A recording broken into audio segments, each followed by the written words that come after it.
going on, guys? So today's video is on the new steering wheel. Didn't really make any update videos on that when I switched it from the Keys racing wheel.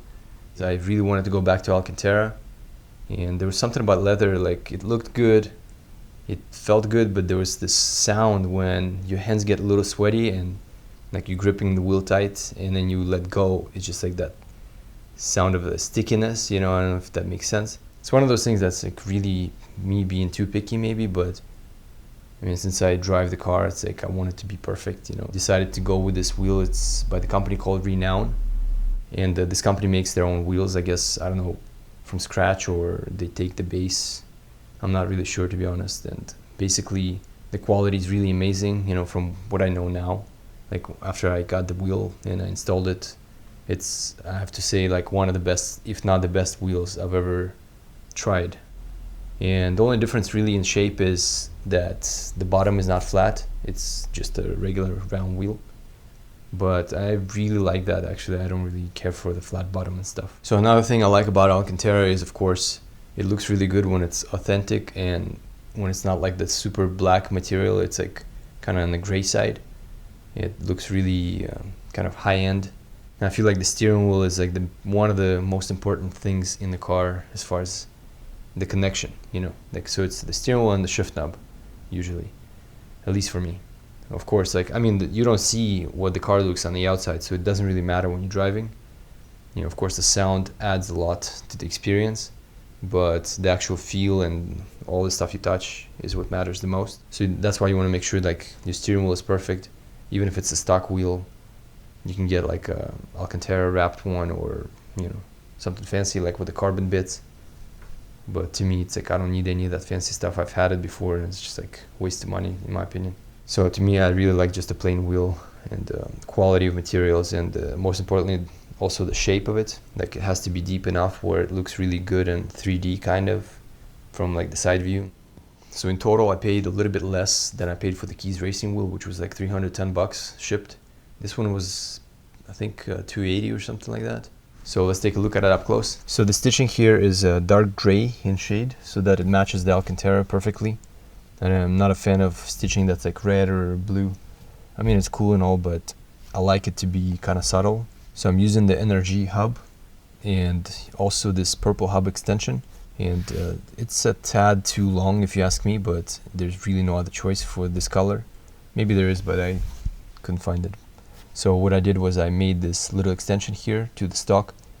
So when I'm like trying to change lanes, or, you know, just use a blinker, it's easier to reach, because before it was like super long.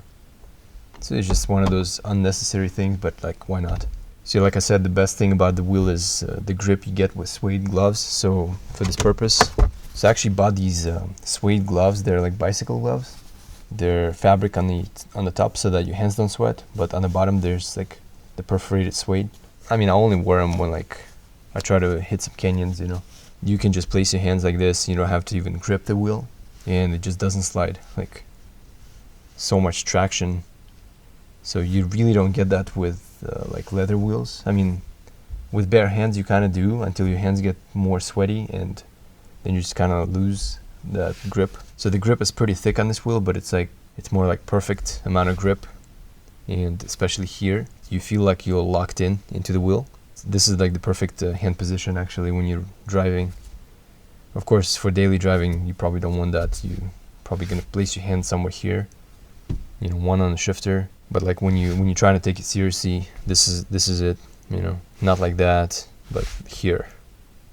And with these gloves, it's just phenomenal. Like the amount of feel you get, and the grip actually feels thicker with the gloves. This is the perfect setup, in my opinion. I mean, the only negative thing I would say is I wish the seam here were at the bottom instead of top. One thing I noticed about this whole setup is, well, I don't know if it's specific to NRG hubs or just any hub in general for cars, is the teeth location doesn't match the stock wheel exactly. The wheel is always going to be just slightly offset to either left or right, depending on how you insert it. And there's really no way to fix it other than like taking your car for an alignment, and they'll just align the wheels to the wheel. I actually thought about making these holes on the hub extension slightly longer, so that it'll enable me to sort of rotate the extension a little bit. And I've had the same exact issue on a 350Z that I used to have. but I was using a WRX bell hub, and it's really supposed to be like highest quality hub from Japan, but it still had the same exact thing. And with that car, I just took it for an alignment, and they just centered the wheels perfectly to the steering wheel. So I'm still using my carbon fiber plate here, so it definitely helps a lot with covering all the holes underneath. So I've also been trying to improve the steering response in this car. So the first mod I did for the steering was the lockdown for the dampener on the steering column. It basically eliminates some give on the steering shaft, so that you pretty much get instant connection from the steering wheel to the wheels. And that's definitely something you can feel right away from like 60 miles an hour and up.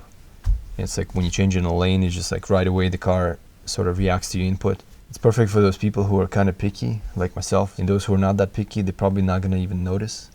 So I don't know, might not be worth it for those people. But what I'm also doing is I'm getting braces, like Cusco braces and stuff like that on the bottom of the car. But overall, I really enjoy the steering on this car, and probably the best electric steering I've ever tried. Especially when you modify a few things here and there, it's just like it livens up. And of course the steering wheel helps a lot, because your hands are pretty much closer to each other, and I don't know, you feel like it's tighter, and it feels like the car is actually smaller, if that makes sense. So of course there's no airbag, but some people might say like, nah, I don't want to drive with no airbag. But okay, you know, if you daily drive it, maybe you shouldn't. But I don't daily drive this car. I drive it like only on weekends, so to me it's like no big deal. Even if you just try it, and then if you don't like it, you can always go back. Everything is super easy to kind of revert back to stock. You know, the airbag, you can plug it back in. All these connections, you know, you can just replug. So yeah, that's pretty much it for the video, and hope this helps in any way. Alright guys, I'll see you in the next video.